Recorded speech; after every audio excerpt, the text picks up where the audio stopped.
Yo, what's up, guys? It's Stepano here, and I have a small POB of my build right here.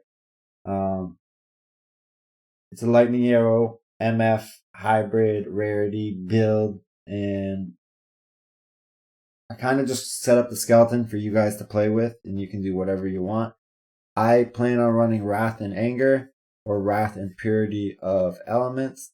Wrath needs a lot of int, so instead of buying int gear, I just stretched up these 1, 2, 3, 4 points. I wasted 4 big points right here.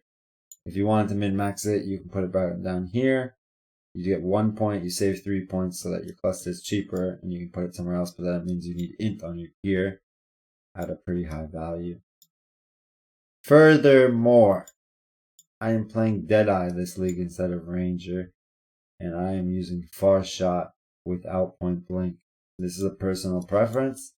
I highly recommend it. If you are a point blank type of player and you want to do bosses and you're used to getting up in their face, go ahead. This says 30% more damage. This says 70% or 60% more damage. So I personally like Far Shot. Far Shot also gives you this effect where everything's in a straight, very nice line.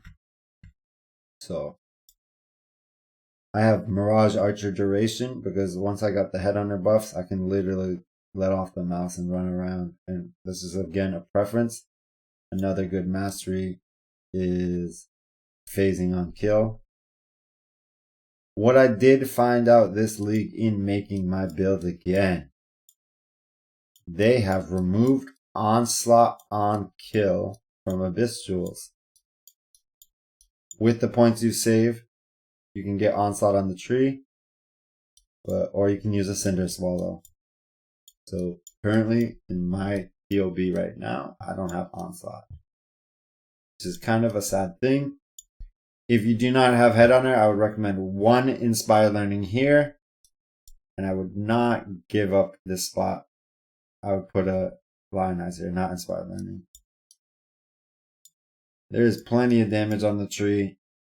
This is a really good node, one with nature. This node right here gives me a lot of damage.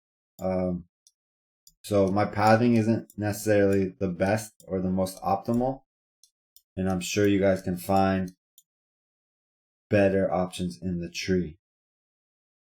As for items, this POB right here, we're going to save it. It's Stepano 3.16 Deadeye current hybrid MF. You can, once you put the build together, you can change it with items. So you have more quant, less quant, more damage, whatever you want. Currently, my items are not super amazing, and the build still works, especially because I have the skull belt. So as you can see, it's the same tree and everything that we just saw. POB. When I get in the map, I push 1, and then I kill mobs, and these are just constantly getting full because of the overflowing chalice, so they're just going off automatically. So this is like obviously it's not the same thing, but we call it a mini Mage Bane, or Mage Blood Belt, or whatever you want to call it. So as for gear, spell suppression is pretty big this league, and I recommend it. So most of our spell suppression is coming from 2 items. 26% from the Aziri Step Boots, and 30 from the chest. That gives you a total of 56.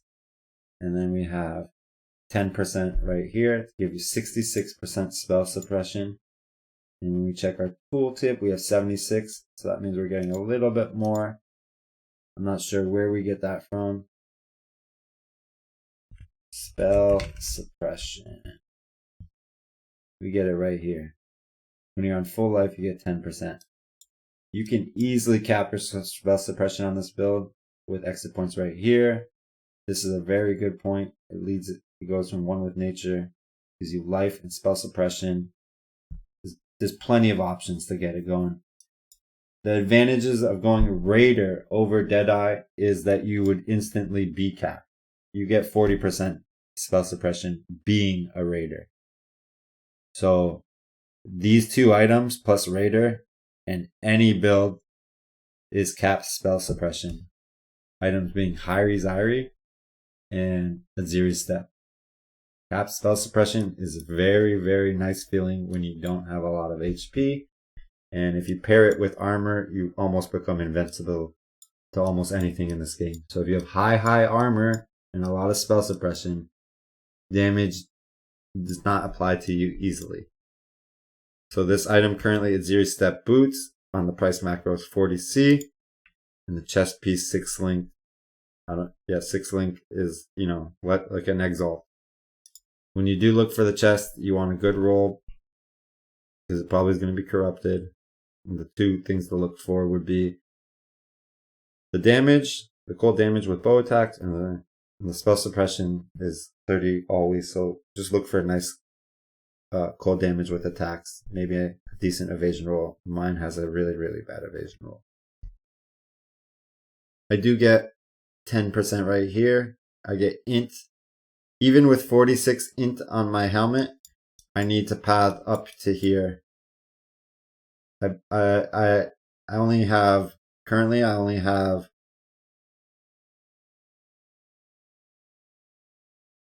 30 more int than I need for Wrath. And if I level up Wrath, I'm going to need a little bit more. So, like I said, even one tier 1 roll of int may not be enough. It may not be enough, and that's why I stretch up here. And the reason for this is in the tree, they kept this int, but this used to give us int, and they removed the int from the tree here, and there's just literally no access to int on the tree. I mean, these 3 points on my build need to go away. It was because I was using that fancy bow yesterday with a super high dex requirement. So then I have 3 extra points where I can put wherever I want. And I'm going to go boom, boom. I want some damage, boys. I want some more damage. Boom. There's a little point, a lot of people miss it. When you use Lion Eyes, it gives you 10 multi and 20 crit chance. So we're going to pop that in. We're going to look into the POV. We're going to pop that in right there. We're going to take these 3 points out. Boom. And we're going to like that. We're going to save it. Now we got almost 1,000,000 damage. Let's freaking go. Now, elemental weakness. A lot of people will want to know, should I have elemental weakness on the gloves? They're 10x. Should I spend the 10x for it? Elemental weakness is very, very quality of life.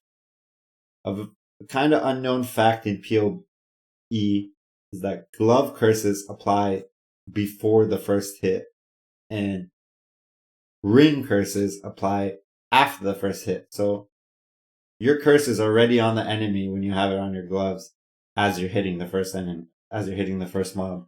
However, if you have it on your ring, you need to hit the first mob, it applies the curse, and then the second hit will apply the damage. Elemental weakness is not the best curse. The best curse is Sniper's Mark, but you can only apply it on bosses. And I only have a curse limit of 1. When I was getting the build started, I got a attack-based crit 1 or frenzy 1 for these Shadows and Dust, which is 5C, 30C versus 10x. Elemental weakness is not a must, but it's very, very, very high quality of life for the items. Rings, high res, life. These happen to have rarity. Again, a lot of res. This has a lot of lightning damage. This league, you have an opportunity to get a weird quiver like I did. This has high life and high flat damage. Eventually +1 arrow. I am lacking arrows pretty high on the build, so getting an arrow in the quiver definitely would benefit me. And it could eventually, like I only get 2 arrows for using less than multiple projectiles. So if I can get 1 arrow on the quiver, 1 arrow on the bow, now I don't even need to use this. And I have 1 more damage link, which is insane. Other than that, there's not too much going on with the gear. So this is just right now a temporary idea of how the build is working and how strong it is. And I hope you liked the video. I hope it wasn't too long, and I hope you learned something from it. And if you have any questions, I'm going to be streaming pretty consistently on Twitch this week with this build for the next at least 2-3 weeks, trying to figure out ways to make money with it, trying to make up new strats to make money, trying to copy people with their strats to make money and see if it's actually a good strat. So if you have any suggestions or you want me to go over your build or your POB, just stop by the stream and ask me nicely. And thank you very much for tuning in. And video is over.